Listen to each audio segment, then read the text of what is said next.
Salut les gars, j'espère que vous allez bien. Perso, moi, comment ne pas aller bien? 5-1. 5-1 les gars. Vous avez bien vu, 5-1 Bordeaux, Montpellier. 4-0 à l'aller en octobre. Là-bas, à la Mosson, sur une pelouse pitoyable. Vous parlez bien que les Girondins, ils avaient un esprit de revanche.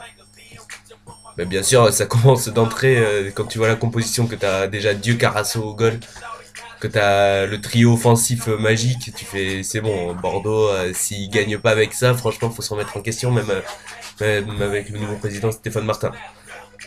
Les 15 premières minutes, franchement, j'ai rien compris, je me suis dit, ok, on va se prendre une douille, mais quand je dis une douille, c'est pour moi, on allait se prendre 3 ou 4-0 comme à l'aller. Bien sûr, c'était toujours à l'avantage de Montpellier, 4 ou 5 corners dans le premier quart d'heure, j'ai rien compris, j'ai fait ok, c'est bon, allez vous faire foutre. Puis après, 15 autres minutes, Bordeaux qui commence à se réveiller. Puis 25e, premier but signé Diego Roland. Je fais bon, d'accord, ça commence bien. Le deuxième, 3 minutes après, par Younous Sankaré, le premier but sur les couleurs girondines. Tu te dis 2-0. Est-ce qu'ils vont jouer à défensive? Est-ce qu'ils vont continuer à pousser? Allez, on espère qu'ils vont pousser. 3 minutes plus tard, 31e. Congré qui fait une main dans sa surface. Penalty, transformé par Vada, 3-0. Son quatrième but cette saison. Tu te dis, c'est bon, c'est tranquille, l'affaire est déjà pliée. Puis après, jusqu'à la mi-temps, ça se regarde, ça pousse des deux côtés, ça se regarde un peu. Mais bon, la mi-temps qui est sifflée, ça va. Au retour des vestiaires, j'aimerais juste qu'on m'explique comment, sans carré, tu peux faire une main comme ça, s'il te plaît. Tu leur donnes le 3-1, transformé par bout des bouses. Tu leur donnes le 3-1. Comment tu veux qu'on arrive à se remettre bien? Bah après, faut juste bien rejouer. Bordeaux qui pousse, Bordeaux qui pousse, Bordeaux qui pousse. Et bien sûr, le doublé de Diego Roulin à la 82e, il est là, il est présent. Même si pendant tout ce temps, c'était équitable. De la 47e à la 82e, franchement, j'ai pas grand chose à vous dire.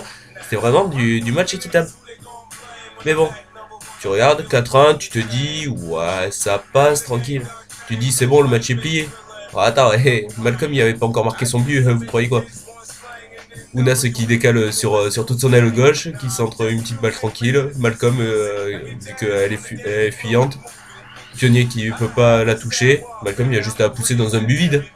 5-1, t'avais l'impression de revoir la remontada du Barça. T'étais en mode Bordeaux qui se ressemble comme le Barça. Attends, y a pas un petit problème là? Non, plus sérieusement, ça fait plaisir cette petite victoire. On passe à un but de repasser sur la 5e place contre les Marseillais. Mais franchement, il y a moyen que Bordeaux finisse européen cette saison. Donc c'est pour ça j'appelle tous mes amis bordelais à soutenir Monaco pour la finale de la Coupe de France, histoire que la 5e place se libère. Et de remplir enfin ce Matmut Atlantique. Il y en avait 16 000 personnes hier. 16 000. Le stade, il en fait 42 000. C'est à peine un tiers. Ouais, faire quoi quand on vous dit, ouais, il y a 16 000 personnes, il faut remplir le stade. Bah ouais, mais Bordeaux-Montpellier, c'est pas un match de gala non plus. Tu fais les billets à moitié prix, là d'accord, le stade il va être réduit. Après, les 3 images que je vais vous proposer aujourd'hui, c'est ce qui reflète le mieux l'esprit girondin et surtout encore un grand bravo pour le bruit fait par le virage sud. Comme à leur habitude, ils sont toujours là. Donc je vais déjà saluer la première banderole qui a été faite pour remercier Jean-Louis Trio. Franchement, Jean-Louis Trio, 21 ans au sein du club. Chapeau, monsieur. Administrer 21 ans un club comme les Girondins, un club mythique, et surtout en tant que bénévole, franchement, vous avez vraiment fait quelque chose de formidable. On se rappellera toujours des titres qu'on a gagnés sous votre ère. On s'en souviendra toute notre vie. Croyez-moi, aucun Bordelais ne l'oubliera. Après la deuxième image, c'est une autre banderole déployée par les ultramarines, par tout le virage sud même. C'est le remerciement à Carasso, parce que je sais pas si vous avez suivi un peu l'actualité, mais Costil et Bordeaux sont des négociations très très avancées. et qui pourra emmener le gardien rennais au Girondins la saison prochaine. Donc ce qui voudrait dire que Carasso soit il devra se trouver un nouveau club, soit il sera en gardien remplaçant, ou soit il devra annoncer sa retraite.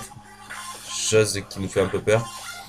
Et oui, Carasso, comme l'a dit sur la banderole des Bordelais, c'est vraiment le gardien qui incarne les valeurs du FCGB. Et c'est vraiment, ça sera toujours un gardien mythique des Girondins. On pense aussi à Gaëtan Huard qui détient toujours le record d'invincibilité en Ligue 1 avec 1083 minutes, il me semble, de mémoire. 1083 minutes sans prendre de but, j'ai pas envie de dire de bêtises, mais ça doit faire aux alentours des 13 matchs. Voilà. Je me rappelle aussi d'Ulrich Ramé. Ulrich Ramé, il était monstre aussi jusqu'à ce qu'il parte à Sedan pour la dernière saison de sa carrière. Et après, il est quand même revenu au Girondins, mais en tant que